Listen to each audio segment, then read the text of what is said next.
July 26th. That's the release date for this episode of Dadages. Why is that important? Stick around for this special edition of Dadages Entrepreneurs Corner and find out.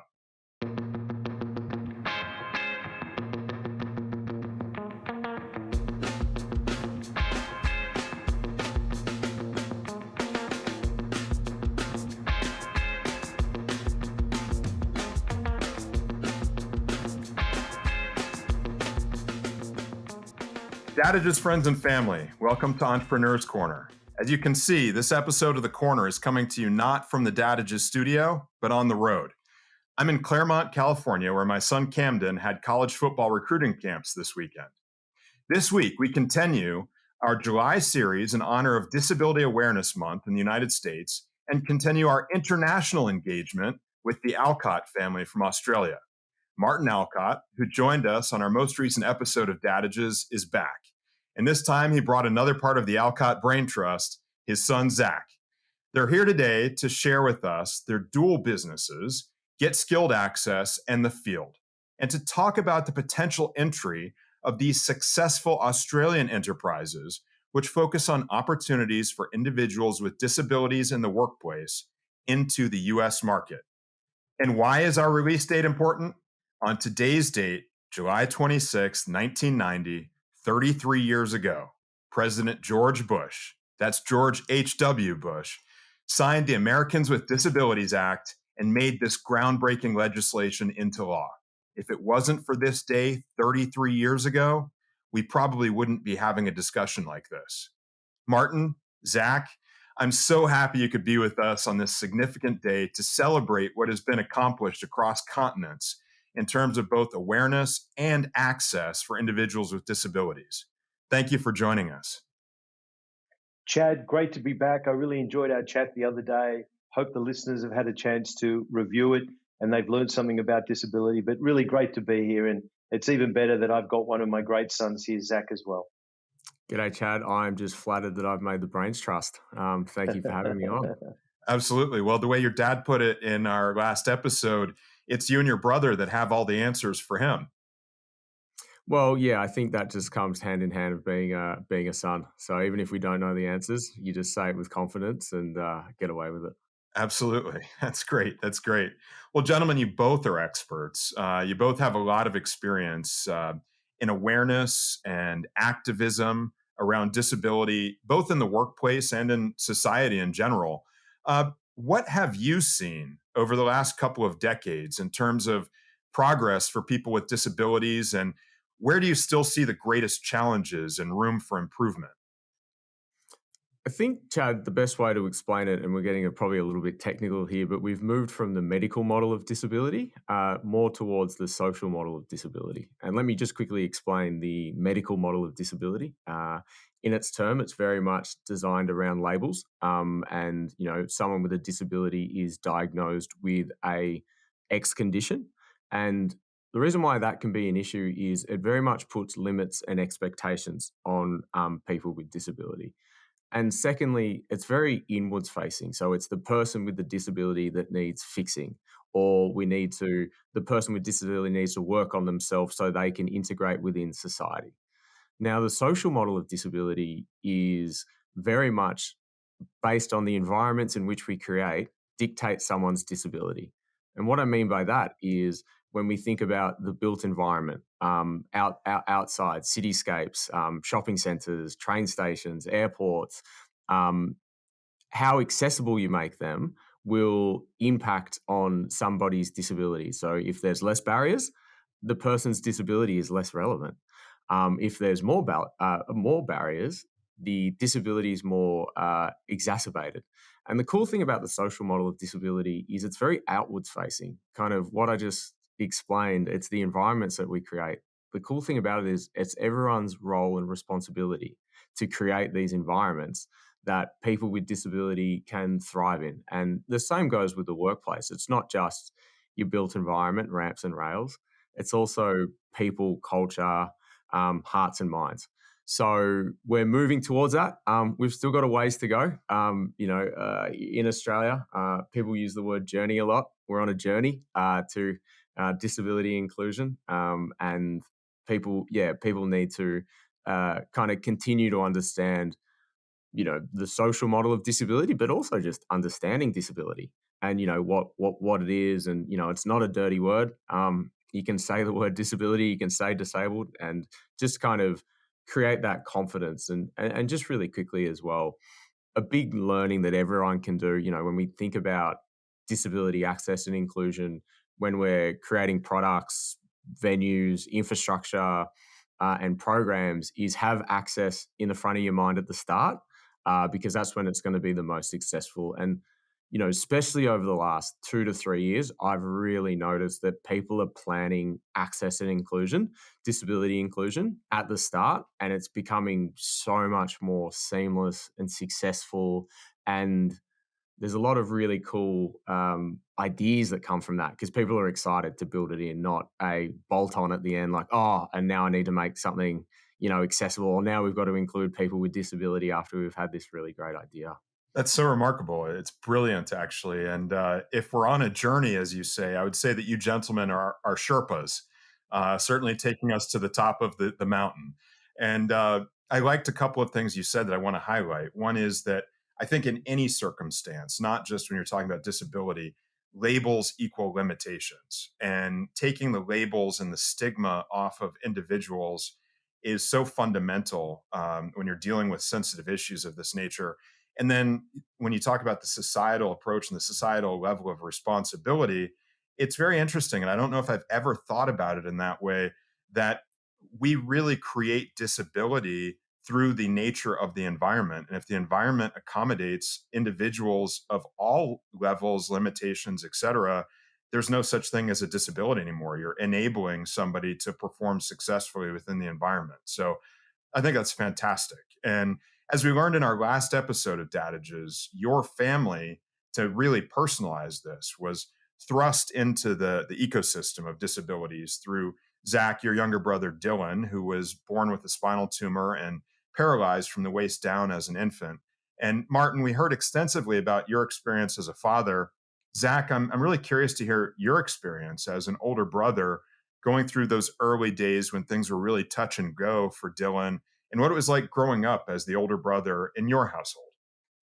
It's really interesting. I get this asked a lot, Chad. And to be fair, I don't know any different. Dylan's my only sibling. I think if mum and dad had him any more kids, would probably kill him. I think they capped it at the two of us. And I honestly, I find it really hard to answer this because I don't know any different. And mum and dad have been was so great at very much. I kind of always have a saying, play the cards you've been dealt. And I think we've very much had that within our family. There was a bit of a, Dylan was born with a disability. It is what it is, but we're not going to let that really dictate our lives, for a lack of a better terms. It Like I doesn't define remember, the family. Yeah. yeah, exactly. Like I remember, Martin got called into school one day, and Dad was thinking like, "Oh God, what's Dylan done?" And he sat down in the teacher's office, and the teacher was like, "Listen, we're really sorry, Dylan can't come on school camp." It was the first school camp, and Martin's like, "Oh, why?" And it's like, "Oh, listen, there's going to be some bike riding and a ropes course." And Martin's like, and he just can't come. And Dad was like, well, no, he's going to come, and I'm going to come with him, and I'm going to go through the camp with him. And it wasn't so Dylan could go on the bike ride or go through the ropes course. It was so Dylan had that experience with his friends, and that those really important parts of growing up. And I think that's been a real through line of our family. And I guess going back to your question, I didn't know any different. Mum and dad were super supportive with me. There was a lot of attention with Dee in hospital, but I knew, every Sunday we would go, just either mum or dad would take me out, just me, and we'd go get hot chips, fries, for your Dadages American listeners.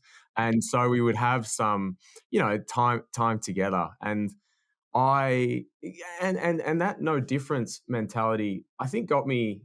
I couldn't understand it when he got a little bit older, and he is an exceptional person. People were really amazed by things that he was doing. And I just looked at it and goes, that's just my stupid little brother. Like, that's That's not just what amazing. he It's just does. Dylan. Yeah. Like, yeah, no, but yeah, I'm like, why is this impressive? Like, Yeah. yeah, he's hitting it. You know, he's playing catch in the backyard with me or whatever. Like, this isn't impressive. I'm But playing as catch I got too. older, Yeah. yeah, he was just my annoying little brother. But as I got older, I kind of realized I'm like, A, he's quite good at it. But B, you know, it is out of the norm of what he was doing. But, you know, him and I are best mates. Like, we're thick as thieves. And, you know, a lot of that is A, you know, we're very similar. But B, you know, due to the environment that mum and dad created. And I don't know, maybe there was a little extra, I didn't know, parent Jedi mind tricks of them instilling me to look after him so they could have a bit of time off.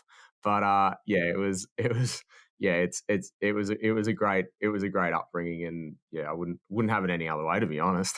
Yeah, that's beautiful. And Zach, your story does a great job of personalizing something that your father shared in our last episode, which was, he said if there was one thing that he feels like he instilled in both of you, it's the notion that there's nothing we can't do and there's no problem we can't solve. And your story about going to the camp is such a perfect example of how your dad made that a reality for both of you, I'm sure. And so thank you for sharing all of that. Let's shift gears a little Chad, bit. I just wanted, Please, Martin. I Go just ahead. wanted to, sorry to interrupt. I just wanted to add to that. I'd forgotten about that. Zach and Dylan remind me of so many things, but just for your dadages out there that, have a couple of kids like you do, I also went on Zach's camp. They were asking for some volunteers.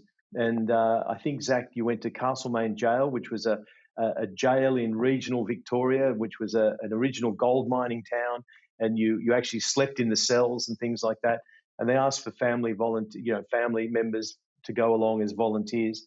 And we had a great time. And, it was such a great experience for me, both going on Zach's camp and also on Dylan's camp. You get to see your kids in their own environment and interacting. And we had a lot of fun. But, it was important that, Zach tells a great story about how much he loves his brother and he doesn't know any difference. But it was important to make sure that Zach wasn't feeling alienated because of all the extra attention. Fries on Sunday was great, but he wasn't potentially able to do all the other stuff the Monday through to Saturday because of what we had to go through with Dylan. So, it's nice that he remembers that I went on Dylan's camp. And it was gruesome, Chad. I had to share a room on Dylan's camp with like 12, 10-year-olds. And I tell you what, they smell. They really, really smell. At least in the jail cell, I got my own cell. I was in solitary confinement. It was a much better experience.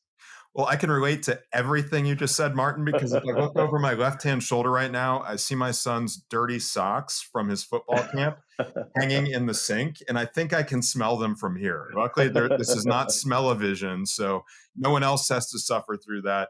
But I'm, just to your point, I'm exactly the same thing. Right now, I'm sitting in Claremont, California at a football camp for college recruiting for my younger son, after having had an amazing journey that has just come to an end with my older son, who's arriving at Stanford next week to start playing football there. And I've had amazing experiences and fond memories of the journey with him. And now I'm getting to enjoy it all over again with my younger son, Camden. So, thank you for sharing those universal lessons that really are meaningful to all of us as parents. Let's shift gears now. Let's talk a little bit more about the professional realm. You both have experience in major established corporate environments in brand building, marketing, advertising, sales, distribution at a very high level. Martin, you've worked with brands like L'Oreal, Adidas, Mizuno, Russell Athletic, many others. And Zach, you've been at some of the strongest brands in the world. Glenfiddich, Hendrix, which happens to be my wife Nina's and my favorite gin, by the way, and Glenfiddich, as I said, and Red Bull, which is probably one of the strongest brands on the planet. How have both of you found that big corporate experience and the roles that you played have translated into what you're doing today? Maybe Martin, you can start, and Zach, I'd love to hear your perspectives as well. Thanks, Chad. Yeah, it was very exciting to represent these brands. I mean, I had a great career at L'Oreal, which was in the hairdressing side of things. And then one day I got a call from a headhunter, and I thought, there's no way I want to leave L'Oreal. They were talking about moving me overseas to work over in Paris in their head office. And suddenly they threw these catalogs on the desk, and they were these Adidas or Adidas catalogs, as you guys say. And I was like, where do I sign? It was like a boy's own dream. We were just preparing to outfit the Australian team for the Barcelona Olympics. They sponsored a lot of football teams. I had Steffi Graf and Stefan Edberg out for the Australian Open in terms of big Adidas athletes. And it was just crazy good working for organizations like that. I think they're really good in giving you a great understanding of process, forecasting, budgeting, the disciplines around marketing and advertising. And whilst when you go and work for yourself, you're far more agile. You don't have to move quite so slowly. You don't have to follow so many brand rules. You do still follow those brand rules and intuition when you're doing your marketing and your advertising. You still follow those disciplines that were so sometimes arduous at L'Oreal when you were forecasting how many bottles of shampoo we needed for the next 9 years and things like that. And you still follow them because they're the right way to do things. And the great thing about having a diverse range of organizations that I worked with is that everyone did things very similar, but also differently. So when you start your own organization, start your own businesses, whether it be a startup or whatever, it's a great opportunity to pick and choose from those experiences and hopefully make the right decisions based on that experience. I didn't know you got headhunted. I was quite similar. I was at Red Bull. So Red Bull was my first major employment, I would say, out of university. Once again, college. I'll do the translating for our American friends. We call our college uni here. And worked at Red Bull for almost 4 years and, learn a lot about that. Red Bull's a funny one. They like to say we're a marketing company that sells an energy drink. And I think that was a really interesting learning for us here at GSA. We like to think of ourselves as a bit of a disruptor model. And I think going in and being in quite different industries and then coming into the disability space has really put us in good stead because we've got quite a different outlook on how we engage with people, how we deliver work, how we build our brand and our team, which has really set us up for success. From day one, obviously having Dylan strapped to the company really helps.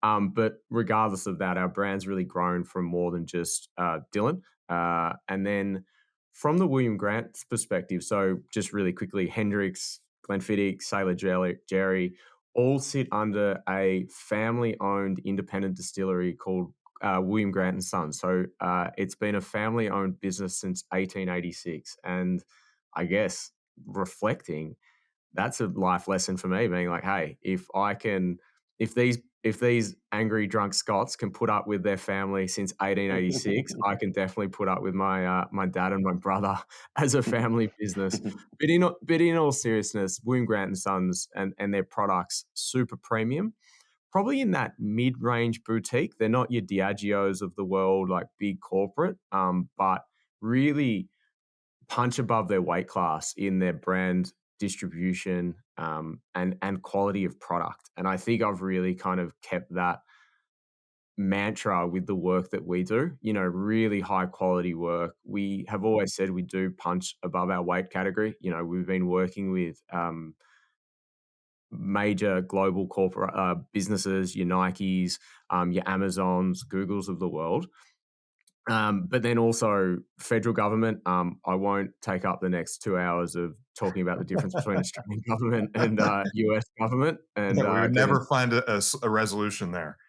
Yeah, welcome to the geopolitical arm of this podcast. But we've been working with federal government, within 2-3 years of our business launching, which has been, a huge success, and probably once again going to that punching above our weight category. But going back to your question, I think the big business side of things is you can always, as you're growing, and to Martin's point, you look into the future, being like, okay, cool, we're here now, but those learnings that you had as a big business, but then also when you first start out, from a management side of things, like I always think, when I manage my team, like what would have I wanted when I was 22, 23, starting at Red Bull, and being able to pass that knowledge onto them has been, I found, really important, and kind of crafted out my leadership skills.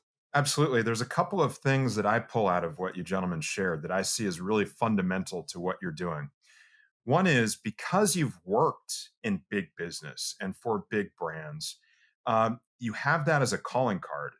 And what I mean by that is oftentimes when there is an organization that has a social value as part of their focus, they can be seen as outsiders, outside the corporate realm, do gooders, crusaders.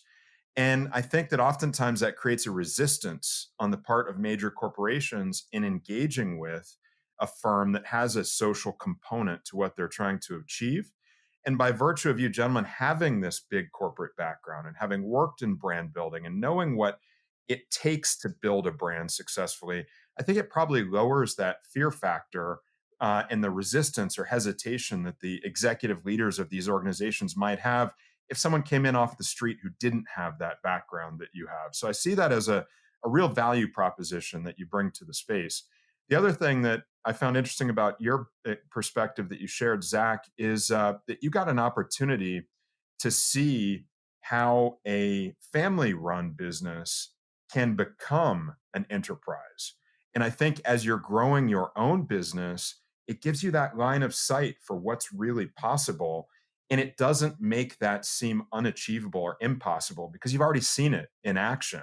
And that's a great thing because oftentimes I think entrepreneurs are limited by a set of what I've referred to in past episodes of Dadages as limiting fallacies, the can't perspective versus the can perspective. And oftentimes, if you have that visibility to know what's possible, you can blow away all of those limitations that others may have, setting blinders in terms of what their capacity is and what the total line of sight and level of achievement could be for their organization. So I think that those are gifts that both of you gentlemen bring to the table that mean a lot to what you're pursuing today. And I see those as great core value propositions that you bring to the organization. So from there, let's get to it. Gentlemen, this is the time on the Entrepreneur's Corner when I'm going to turn the mic over to you. And this is your pitch moment. I want you to share with me and share with the rest of the Dadages Friends and Family what it is that your dual business platforms of Get Skilled Access and The Field, what it is that they present as an opportunity for the corporate world and for the world in general. What is your value proposition and what is it that you guys bring forth? Zach, just before you start pitching, just remember when you're talking to Chad, I looked him up. His net worth is around sort of Mark Cuban-ish type of thing. So when you're doing your pitch for VC funding, just bear that in mind on this episode of Entrepreneur's Corner. If there's a guy named Mark in Cuba, I think you're talking about the right guy. Excellent. I'll be nervous if you tell me you're on a basketball team. Apart from that, yeah, okay, cool. Very good. He's the equipment manager for a junior football team, though. Yes. Hey, nothing wrong with that. We all got to start somewhere. Brilliant. Cool. So let's start with Get Skilled Access first because we've been, I guess, around the longest. So Get Skilled Access, or GSA as it's fondly known, we're a disability access and inclusion consulting company. We work with both private and government organizations to work with them to remove the barriers that people with disability face. That could be from an education standpoint, community engagement standpoint, stakeholder engagement standpoint, education standpoint, you name it. We work with people to include more people with disability and accessibility needs. And you might ask yourself, why do we need to do this? It might have been spoken about in the previous podcast, but 20% of the Australian population, 1 in 5, we're quite small. I'm quite embarrassed now when I say this. 4.6 million Australians live with a disability. There's only 26 million Australians in total. But if you look at that globally, about 15 of the world's population have a disability. And that number rings pretty true across that 1 in 5 number across the globe. So when we think about America, that 1 in 5 Americans living with some form of both physical or non-physical disability. So from a business perspective, are you thinking to yourself, am I potentially turning away every fifth American due to my products, services, infrastructure not being accessible or inclusive? Or am I turning away every fifth potential candidate to fill a job role? So we started GSA on the premise of that to welcome or remove those barriers for people with disability. And as I mentioned before, we are a bit of a disruptor model. You haven't met Dylan. Dylan's definitely got a way of words and quite charismatic. But when he came to Martin and I 7.5 years ago, he was like, "Mates, I want to make disability sexy." Now, we don't get away with that. We say contemporary. But he felt that the way that disability was spoken about and viewed was very old, dusty 1940s Zimmer frame model of disability. And that didn't reflect him or his community. So we really wanted to bring it into 2016 at the time when we launched the business, but really bring it into a more contemporary view of disability. And that's been a real through line of our business. We work with businesses to help them understand universal design, the social model of disability, how to develop products to be more accessible for people with disability. So that was one of the reasons why we started GSA. Another reason why we started GSA was Dylan was tired of well-meaning yet still non-disabled people speaking to other non-disabled people around what people with disability want and need. And we've got about 50 staff across Australia now, and of that 50, 85% have a disability, with the rest of us having a strong connection to disability, family members, etc. And that's quite different, if I'm being brutally honest, that we have subject matter expert consultants, experts in their field consulting on all things disability access and inclusion. But the fact that they also have disability in that lived experience, no one else really is doing that at the scale in which we're doing this here in Australia. We've got currently 45 projects on the go across, the likes of Nike, as I said, a lot of Commonwealth federal government work. We've worked with Amazon, Google, Meta. So, it's quite a big book of clients and continually growing. So that's probably it from a GSA perspective. I'm sure a lot of people have a lot of questions afterwards, but it's probably time now to hand over to the field, because the field was an idea from GSA, but almost the missing piece of GSA. Yeah, a couple of notes before we move on from GSA. One is Sure. I think that Dylan is definitely living out exactly what his mission was, to make disability sexy. I've seen his Instagram, I've seen his travels, I've seen him hanging out at UFC in Vegas with Volkanovski. I've seen him hanging out with Dom Dalla in the DJ booth. I've seen his lovely partner and her presence in his life. He's definitely managing to make disability sexy, to say the least. And the other point that I'll make is there's something that I have said before in a different context, and you've brought it into a very new context for me, and maybe one that's even more important than the way I said it before. When I talk about nonprofit organizations in particular, I always talk about the notion that if your HR doesn't follow your mission, you don't actually have a mission. And what I've intended by that in the past is by saying, if you aren't investing in the salaries of hiring people to make it their job to do what you're trying to achieve, you aren't actually achieving anything. But what you have changed for me, you've turned the dial up a few notches in saying it's not just about hiring people. It's not just about spending the money to bring in that HR to achieve your mission, but hiring people that live your mission, hiring people that are aligned with your mission. It's one of the most powerful things I've ever heard about organization building and creating a culture. And I firmly believe that culture is the single greatest asset of any organization. And so I commend you for the achievement that you've made in that way internally within your organization. even setting aside all the work you've done, all the people you've worked with, and everything you've accomplished outside the organization? Yeah, thank you, Chad. I think, well, I know our people are our lifeblood. Our business is built around, as a consulting firm, you're selling people and time, and we would be nothing without our people. I'm a little embarrassed that I'm here and not our people because they are such phenomenal. I've said people too much, but they are, and they have such great stories, but such great skill sets, and really experts in the field. And to your point around the passion side of things, so they both really care about the work and deliver to such high standards because of the outcomes. And it's not, and because they know that if we do a good job developing or designing this shopping center, there's going to be more people like them being able to go into that shopping center independently and dignified and engaged with that shopping center. So everyone here is, super passionate about the work. No one's here just collecting a paycheck. That's for sure. Well, adage number one was surround yourself with people who are better than you are. So you're exhibiting good leadership by doing so, and you're a great spokesperson for all of them. Trust me in that regard. So speaking of great spokespeople, Martin, tell us about the field.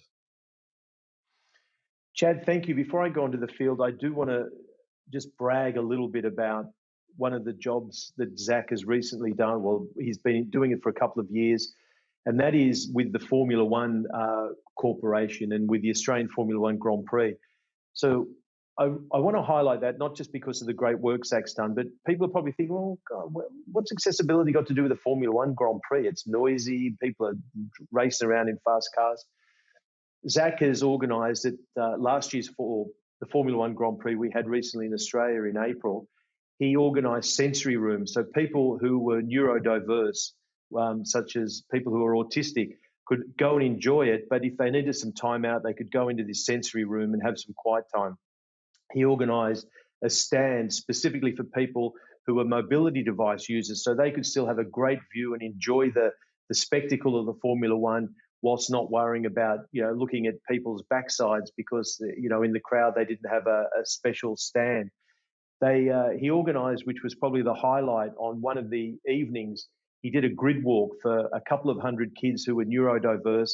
They bussed them all in, and all the teams like Red Bull and Ferrari and Aston Martin, they turned off all their jackhammers, they turned off all their music, they didn't start the cars for an hour. So these people who had some sensory issues could come for a pit walk, and they were outside. The teams loved it. They were outside holding up the tyres and all that sort of stuff. And these people who are consumers, these are people who buy tickets to go to events, and they're all going to come back, Zack. I know that they're all going to come back next year and come to the Formula One Grand Prix. They're going to spend money. They're going to buy merchandise and that. Stefano Domenicali, who's the president of the FIA, joined Zack and the team and Dylan on that grid walk. It was a pretty miserable night, to be honest, wasn't it, Zack? It was pretty cold. It was pretty rainy. And he said, this is incredible. We should do this at every single Grand Prix worldwide. And that's the sort of benchmarks that Zack and the team at Get Skilled Access are making. And I mean, I'm a Formula One nut. I just absolutely love it. But I highlight that because you'd have to think, if one of your clients is the Australian Formula One Grand Prix, like, what's that got to do with disability? And hopefully that makes some of the Dadages family think about, wow, disability is around for everything. So that's enough about me bragging, not just about how good my sons are, but also about one of my favorite events that we sponsor. And, I do get some nice tickets for it as well. So, Zack, let's sign that up for another 10 years. Well, I think I just figured out where we're going to be in April. So I'm trying to see if he can ring up his good mate Stefano Domenicali and see if we can get some tickets for Vegas. If there's some accessibility auditing that needs to be done around there, Zack, see what you can organise. We'll see what we can do. So, as Zack said and described so perfectly, everything happened with Get Skilled Access. But when we all got together to talk about what this business looked like, two of the things that Dylan, as a person with disability, highlighted that he wanted to change was around shopping and travel, and also employment for people with disability. Travel can be a real limiter for people with disability if they're not offered the same services and opportunities as everyone else. Still in Australia, some people with, and it's starting to slowly change, but still in Australia, some people who can't transfer to a seat within an aircraft, unallowed to travel in their motorized chairs because of batteries and things like that. But hopefully there is some new technology where they're removing seats from planes. People with motorized wheelchairs can wheel in there, be strapped into that, and they can stay within their own chairs. I actually think, Zach, it's United Airlines in the US that's pioneering that from memory.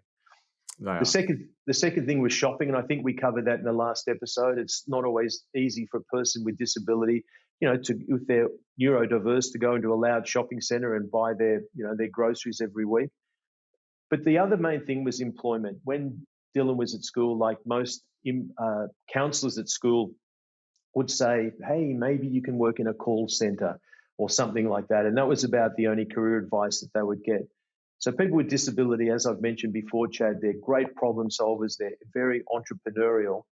And we've always spoken about employment from the very first day we started Get Skilled Access. And that came to a head about 18 months ago when one of the ministers you call them senators, who looked after the disability portfolio said, look, what can we do about this employment challenge? And that's where we came up with the Field. And the Field is a dedicated purpose-built platform built and driven by people with disability that connects people with disability looking to work with organisations looking to employ more inclusively. And you might say, well, there's plenty of job platforms out there, Indeed and things like that. Why don't they just go on that? So we've got a young guy that works for us, that works for Zach, and he is an incredibly competent young man.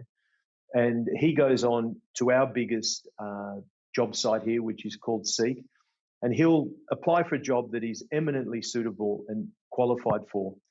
And he's blind. Ben went to bed one night with sight, woke up the next morning, and he was blind. He only has, I think, 2% vision, and he's very, very capable. He has done the Kokoda Trail twice, which is an incredible adventure of going on this Papua New Guinea trail that was in World War II, and it's one of the hardest things you could ever do. I think it's 80 or 90 kilometres through some of the harshest terrain you've ever seen. He's done that twice as a person who's blind or has low vision. He water skis competitively behind a boat at 80, 90 miles an hour.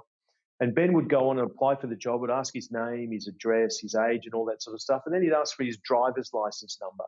And he doesn't have one because he's blind. As good as he is, our government won't give him a driver's license, although he obviously hasn't seen scent of a woman yet. But he doesn't have a license, so he can't continue on with that application because this platform thinks without a license, you're either an illegal resident, you've lost your license for some reason, etc., and he can't continue with his application.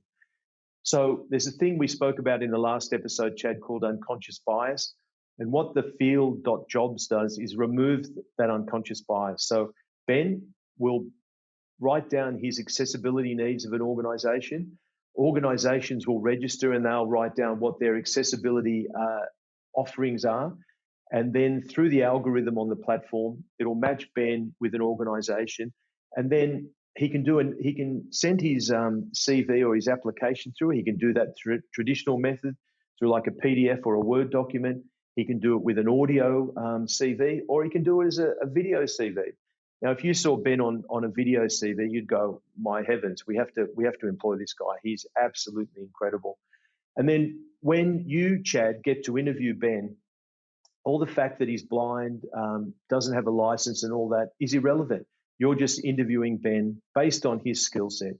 So it really is a great way to connect these two groups, which have struggled in the past. We've heard for so many years, haven't we, Zach, that people with disabilities say, I want to work, but I never see jobs advertised for me, or I never get an interview. An organisation saying, we want to employ more inclusively, but no one ever applies for our jobs. So the Field is a meeting place where these two parts of the marketplace can come together and achieve success. And it's been going really well. We launched in Australia November 9. We've had over 80,000 people through the website. We've got incredible jobs for a real diverse range, from factory workers and baristas to CEOs of organisations and things like that. And it's really proving to be a great success. That's fantastic. And some of my favorite business models in the technology realm are marketplace plays. And what you're describing is a marketplace play. You're identifying an imperfect market. You have supply on one side, demand on the other, in this case, supply of jobs, demand for those jobs, and the connection isn't making itself. And so you're using a technology platform to facilitate, to enable, to empower that connection, and then to grow the marketplace. And that's the key to a marketplace play is, can the marketplace that you create actually bolster both the supply and the demand so that you grow the entire market? And so, can you help me understand, in terms of your business model, how that magnifying, that multiplying effect is panning out for the field? Is there a way that you can quantify or illustrate or explain to me what's been happening in Australia as a result of this marketplace that you've successfully created? Sure, Chad. We're just in the early stages. So we have definite KPIs about the two-sided marketplace, so the supply and the demand side. So the supply side is obviously people with disability. And Zach will back me up here in saying that it's been a struggle on that side of the marketplace more so than the supply side or the demand side for the jobs. And I say that because people with disability, unfortunately, have had such poor success in trying to find employment for so many years. You mentioned that as we're talking about, people are listening to us on July 26th, which is the 33rd anniversary of the Americans with Disability Act. And we have a very similar thing called the DDA, the Disability Discrimination Act in Australia, which has just recently celebrated its 30-year anniversary. And in both our markets, both the US and Australia, Chad, the number of people with disability who are employed, which is between about 35 and 40% in both markets, compared to the number of people without disability employed, which is 80 to 85%, again, similar in both markets. That number hasn't changed, or that difference hasn't changed for 33 years, and 33 years in Australia. Now, we challenge employers to say, what's changed in 33 years? Well, number one, Dylan wasn't even born 33 years ago, or he was almost born, wasn't he, Zach? Zach was only 2. What mobile phone were you using back 33 years ago? There was no such thing as an internet. So how in this marketplace of change, in this marketplace of swiftness in actions and things like that, how can that figure in two key markets like the US and Australia not change for 33 years? I mean, it hasn't got to 50 or 60 or anything like that. It's just stayed the same. So it means that there's a real disconnect there. So to go back to your original question, people with disability had to learn to trust us. They had to learn that we weren't just another bunch of people trying to, connect. So as that trust is slowly growing, as that trust is becoming better, we're getting more people with disability registering all the time. Actually, last week, we had a record week for registrations of people with disability. It is less difficult to convince the corporate clients, the SMEs, to come on board because they know the value, or they're getting to know through the work like Zach and the team are doing, the value, the return on investment of having people with disability. But now that we've established that trust, and a lot of that has been through the great work that Dylan does, they trust Dylan. They realize that he's not just a spruiker trying to sell something, that we've put time and effort and a lot of thought and research by people with disability of what works for them. So as people are coming on, we're getting some incredible testimonials. Like I'd been for 30 or 40 job interviews and never ever got the job. I'd applied for 100 jobs and never got an interview. I went on the field and I got employed, and it's just changed my life. Stuff like that. And organizations saying, wow, why wasn't the field around years ago?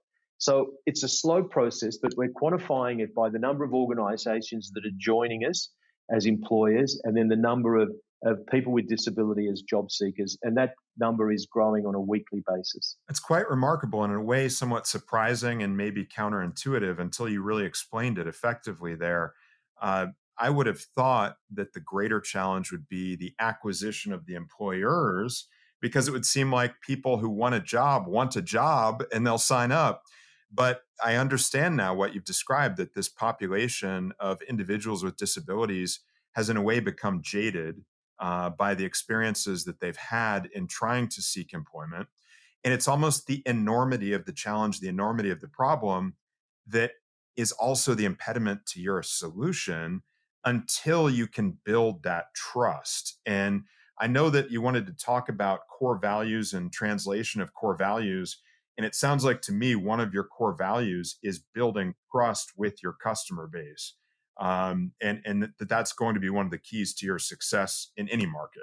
Yeah, absolutely. I think it falls into that. One of our core values is putting disability at the forefront of all of our decision making, and it might kind of come across quite a easy statement to make, but one that core value has that authenticity, and it really is, our north star in all the decision making and decision making strategy, everything that we do, and it has really kept us on course throughout the 7 years, the 7+ years with GSA, and then the birth of the field. It's been about 2 years now. Time flies, but that's really been our north star, is that disability being in the forefront of our decision making. So, does this have the best outcome for people with disability? And the rest kind of follows from that. The client side of things, they're engaging us for that exact reason. We want to make something better for people with disability. It could be the employment process, hiring, onboarding, etc. Or then on the flip side, it's the products or services, or more broadly, society. Absolutely. And I think that when you talk about these core values and questions you've posed in terms of how this will align in the U.S. market, I think all those things will hold up very effectively. And I think that the key is personalizing it and telling the value of your business proposition in the form of stories that can be tied back to individuals and really attaching a personality to it. And I think this is what uh, is the benefit of sort of the new age of marketing, and what's going on across cultures right now through social media, and through the context that whether it's a business opportunity, whether it's a piece of content, consumers don't want to consume something until they can see that it's attached to an identity and to an individual and to someone that has a story that makes it real and makes it relevant. And I think that as long as you stick to that and stick to the value of what you have created for your individual users, customers, on your platform, and telling those stories, I think you're going to find that that translates effectively no matter what sort of accent you might speak with. Cheers, Chad. That's very Australian. There you go. Good on Certainly. you. So, Crikey, it's a person with disability. No, we'll be doing none of that. so I know that one of the other things that you gentlemen wanted to focus on is the notion of brand differentiation, and I find your explanation of the consulting side of your business, get skilled access, and then the practical application of that to a specific domain, which is that connection point and building the marketplace between job seekers with disabilities and job suppliers that can offer positions to individuals with disabilities through accommodations that they can offer. Uh, I am starting to very clearly understand the differentiation of the models of what you've done, but I think that it's really going to be important for you to focus on explaining the narrative that's associated with both of your endeavors. And obviously, Get Skilled Access has been to get around longer, and focusing on its broad based objectives for a longer time with a great track record and great success. You have to really hone in on how you can tell those dual stories without creating any level of confusion about what's going on between the two. Perhaps we can take some time and talk a little bit more about how you're viewing the models of the two companies and how it relates to an entry into the US market and how that sort of fits together. Yeah, I think really quickly from a GSA perspective, I was lucky enough to spend a bit of time in the States last year. Went to a conference in Dallas, and I did find it interesting, probably the contrast, I would say, within how you actually speak about your business in an Australian way versus how you need to get your message across to someone in the US. I find in Australia, there probably is, we undersell by nature, you would say, Martin. Everything's quite, yeah, we're going okay, even if you're going really well. You would never tell someone you're going really well. And it is very kind of subtle, and you build those relationships. I did find in the States, you have to really put it all out there very early, kind of in the conversation from an engagement perspective around, it's almost, hey, I'm Zach, bit of back and forth, and then you are straight into the greatest hits around who we're working with, what we're doing, change that's making. And yeah, I that is something that I think we need to be quite mindful of. Or is being aware of that, I should say, probably coming to the US market, because there is a bit of a contrast when how you would, if we go back to branding, position ourselves and brand ourselves when speaking to clients, people, anyone in general about the business. It's a great point, and it is an adjustment. And I've had to make the adjustment going the other way, because if you think Yeah, Australia is challenging, try going to a Polish marketplace, because I'm now doing business in Poland. And in Poland, if you're not miserable, you can't relate to somebody. Their culture is such that I hope no one from Poland's listening. when your business is going really well, it's not that your business is going well, it's that, gosh, I am so busy, I just can't keep up with anything going on in my life now. It's the nature of the culture and the nature of the way you present yourself. And so, yes, I think it's an astute observation that you really have to dial that up when you come to a US marketplace, and not feel like you're bragging, boasting, that it makes you egotistical. Instead, what you're really doing is defining a value proposition and demonstrating a proof of concept. We can prove to you that we can be successful here because here's our track record of success elsewhere. And that is such a fundamental part of telling a business story in order to seek investment and in order to sell services into a US market with credibility. The credibility is established through a narrative of past success.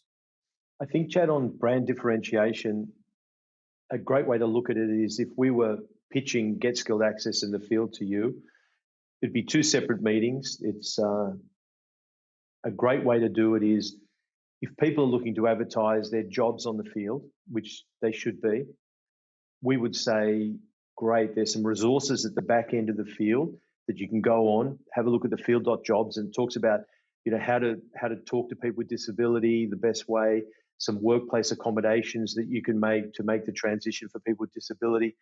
And then if an organization said, oh, look, we had a look at your resources, but we'd like to do a bit more and learn a bit more about it before we start employing people, we would then say, hey, guys, there's this organization, Get Skilled Access, which you can dive in deeper into the disability pond. They can help you work through that. Conversely, if Zach's working with a client and they want to improve their ratio or their quota of how many people that they want to employ with a disability, if they give Zach a target that we want to make 10% of the workforce have a disability, how do we go about that? Well, Zach will work with them, but then also recommend the field and say, look, if you really want to get some immediate action and get some immediate people with disability on the team, this is the best way to go about it through the field. So they work really well together, but they also exist 100% independently. So there's a question inherent in there, and I'm not going to be able to give you an answer, but I'm going to frame the question for you and then give you some homework, because I think it's something that you need to do a little bit of organizational soul searching and evaluation. And that is, are these two businesses, or are they one business with a fundamental transactional model and then a service and consulting model that goes behind it to empower those organizations that want to participate in the marketplace and the transactional model that you're offering. And I'll give you arguments on both sides. And again, these are things that you're going to have to evaluate and consider because you know your business far better than anyone else. One is by positioning the service model as something that's separate and different, you may add value to the quality, the perceived quality of those services, because it's not something that's being done as part of the transaction. It's not something you're really trying to sell somebody. It's a benefit that you're offering them to help them participate in a marketplace. And maybe it really should live and breathe separately and under a different name. But the flip side of that is that's a lot to tell. That's a big story. That's a lot of words. And it may be, particularly in a US marketplace, where it's got to be this, that may be too much story to try to tell. And so maybe it needs to live under one brand name and needs to be a really tight pitch of this is the field, this is the transactional marketplace that we're creating. And then this is the field's additional services that it can offer to all of its corporate clients because it's got all of this experience and this back end offering that it can provide. I can come up with arguments on both sides. I think as I'm talking, I might be convincing myself, but don't take my word for it, but I might be convincing myself that they belong under one brand, but I don't know. It's interesting, Chad. I feel like you've been sitting in some of our meetings, and but both in Australia and the US. We originally, so the field used to sit in GSA. With the idea when we came up with the idea, and then it has grown off into its own brand. So at GSA, we claim Big Brother. So GSA Zach, Fields Dylan. I don't know if that's I'm giving the field too much of a compliment. Ooh. But no. But in all seriousness, it's such a great point that you raise, and I think there's that stickiness and also the efficiency. If we are potentially all under one roof, is it a one-stop shop?